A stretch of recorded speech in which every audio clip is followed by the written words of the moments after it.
Oh man, I hate Mondays. Nah, man, it's Tuesday. Wait. What day is it? You know what day it is? Tuesday. Tuesday.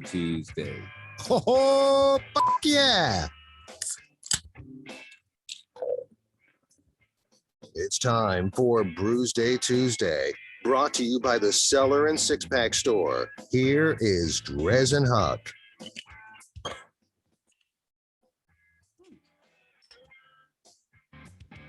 I used the bottle because I was just like, you know what? I'm tired of like fetching the caps from the shooters. Well, that one went right But in your then lap. then the It kept it.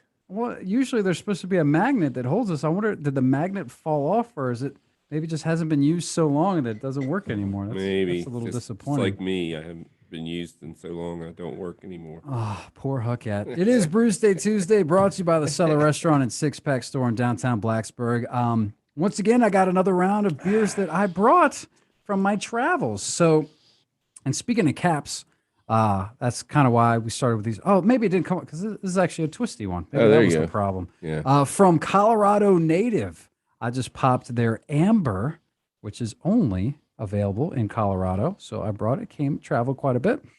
Brewed with 100% Colorado ingredients as well, coming in at 5.5%. A nice amber. You know, there's something nice about a good amber every now and then. All right. Well, you gave me the Kincaid Brewing Company Broken Bow NE. Is that Nebraska? Nebraska. And it's got one of my favorite things, locations, the Devil's Gap. Your favorite locations? Yeah, wait a minute. You look at a woman from behind, you can see through the Devil's Gap. Anyway, and it's Kincaid. So it's a kinky bottle. I kind of like this. Pick me the right one. So it's raspberry jalapeno ale. Yeah, that's a gnarly combo. I'm thinking it's gonna be good. Yeah, so these bottles, these were from Six Packs because I have that the map of the states, and you can get a bottle cap for each state. So in some states you can get a really cool like for the state, like the Colorado one. It's like they're kind of like their like the flag, it's like their little logo. Oh yeah. Colorado like, puts it on everything. So I was like, that's perfect, to get for the Colorado map. But sometimes you get the ones that are less than perfect. Like, see, here's the other problem with the battlefield. I thought that thing hit you right in the lap. I don't know where it's not in my lap. It's in the chair. Yeah, I was gonna say that thing didn't go very far. So this one, it just says KB and it has the brewing company, but it does at least say, that's pretty nice. Where in Nebraska. So that was sort of the. I wanted to at least, if it didn't have the theme of the state, I wanted to say, at least where in the state it is. So I'd say the best bottle cap I got was actually courtesy of my cousin, Brad in Nashville. It was like an orange bottle cap with like an acoustic guitar on it. Oh, nice. Like, that's pretty perfect for Tennessee. So. Yazoo. Not Yazoo. Although I was tempted for that. We did go there, and it was fantastic. Oh man, they had some great beers there. Mm-hmm. Yeah, that's one of the best breweries out there. There's, Nashville doesn't have a plethora. They have a lot, but not a huge amount. Got enough. Tennessee's not huge in beer, but there's a lot of beer. We went to a few, and it was pretty good. That Yazoo was the best. There's a distillery downtown that was really good. Yeah, they're super good to us. But Colorado has multiples. Yeah, we went to Denver and saw my cousin and floated like the river, and that's when I got my phone wet, and that Colorado was a River big ordeal. Yeah. Yeah. And then when we were then ventured over to Nebraska and we're in Lincoln, that's where I finally took it to a repair place. So here's a fun little PSA. If your phone gets wet, what do you do with it? Put it in rice. But that only works if there's a little bit of water, like in the phone, like the ports or whatever. Okay. If water gets inside the phone, you want to take it to a repair place immediately, because putting it in rice, it doesn't help at all. That water is going to stay in there. And if you're just leaving it in rice for a few days, like I did, it's going to corrode and go bad. Oh. So basically every place said, we're just like, yeah, you should have just brought this in immediately. Yeah. And it would have maybe gotten salvaged, but I always put mine out in the sun. I don't know if that'll help much either, but in fact, I doubt it does. Well, no, I mean, I buy this super duper OtterBox kit. Yeah. Seriously. It's supposed to be like indestructible or whatever. But like a year ago, the back of this cracked. This is an iPhone 8. You get to send it right back, and then Well, I probably could. I just haven't, but they've got that. The glass backs break. My daughter-in-law who works for Apple, hers is broken. I just leave the case on it. Otherwise, you get shards of glass in your hand when you touch it.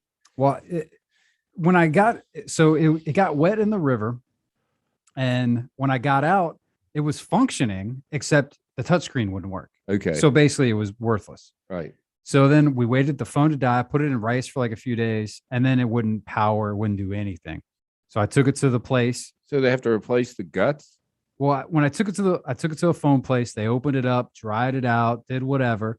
And then like the touchscreen was responding, it was charging, blah, blah, blah.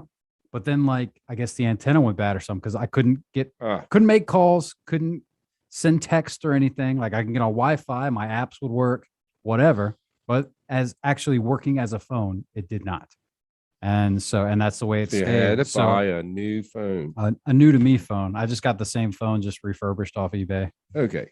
So yeah. So that way it fits my same case and all my same charges and all that. I like the phone. It's a Pixel 4. It's good. Yeah, I mean, I like mine too. That's why I'm upgraded. You know, I usually upgrade. I'm usually like every other phone upgrade, but this one's been really good, and I like the size. And now I'm retired. I don't really, care if anybody calls me or not. I mean, except my friends. You can call me. I don't really care if anybody calls me or not either. Yeah, so I don't really. I'm not. It's not like I have to be on my phone all the time anymore. So that's cool too. Yeah. Yeah. So did you get on? I mean, when you were traveling, like I have every morning I get up, have a little routine on the internet, right? Mm-hmm. And that's why I put a Wi-Fi Ranger and a Wii Boost in my RV so that I could still do that. Most of it's comics and news, and email. Do you do that? Do you have a routine like that? Well, for the most part, I guess there was a couple places where we didn't really have signal. And so you were like really off the grid. We didn't have the Wi-Fi and we didn't have like a good signal. So it was a little different. But yeah, for the most part, we would get up probably around like 7:30-ish.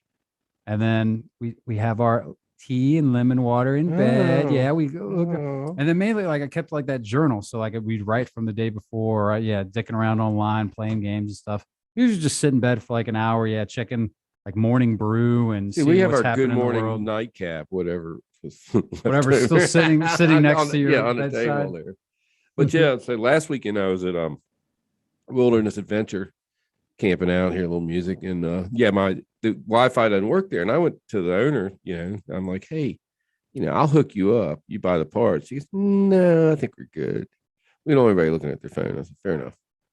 So yeah, I do remember seeing a place or two where it was just like, we don't have a Wi-Fi password. Put your phones down and talk to people like it's 1990 or whatever. That's kind of preachy too, I mean, I get it, but she's just like, no, you got a little bit. If you really want, you can go over on the porch to the cabin, check your email. But, and it's true. If you're listening to band playing or you're having dinner with your people, you shouldn't be talking to them. You should be listening to bands. I agree that, and it's overused at a concert. Everybody's holding their phones up. I can't stand that.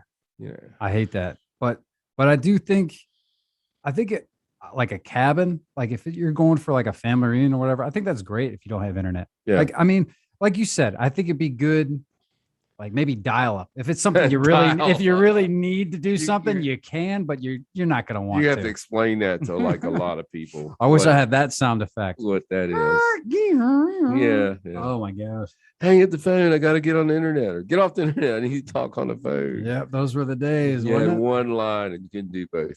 Yeah. Oh, I remember it vividly. Of course, I remember when cell phones did that.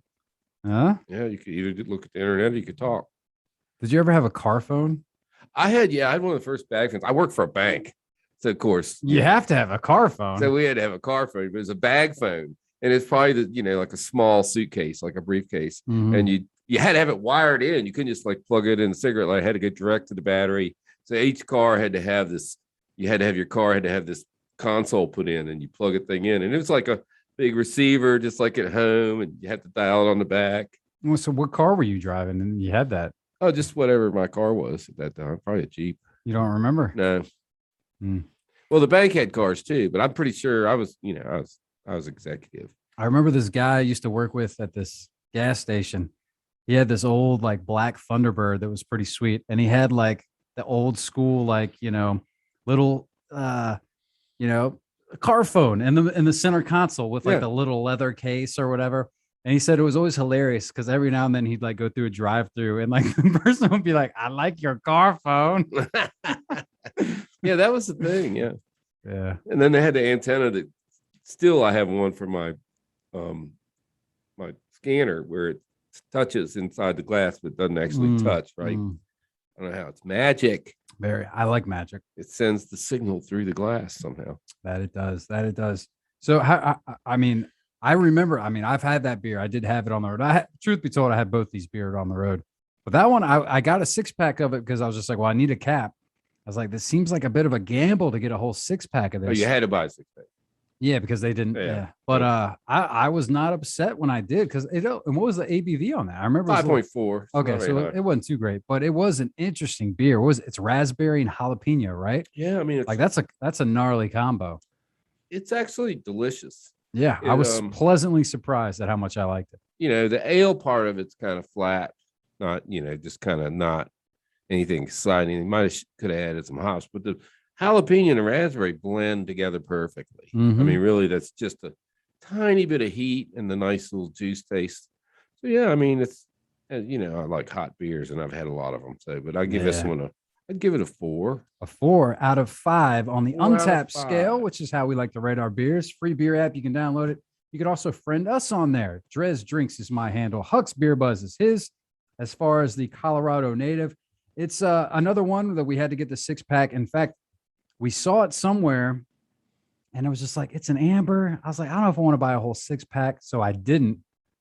And then obviously should have, because then we didn't find anything better. And then we were scrambling to try and find another 6-pack. Well, you should have brought me a couple. I like a good amber. It is good. And I'll let you enjoy the rest of this half, but it's a solid beer, man. I mean, amber is one of those beers styles that I don't really seek out, but whenever I have one, I'm like, oh yeah, these are pretty good. They're like a little sweet. It's like they got that nice kind of nice. I like them around. To me, it's a good like fall beer. It's like a pale ale light. Amber.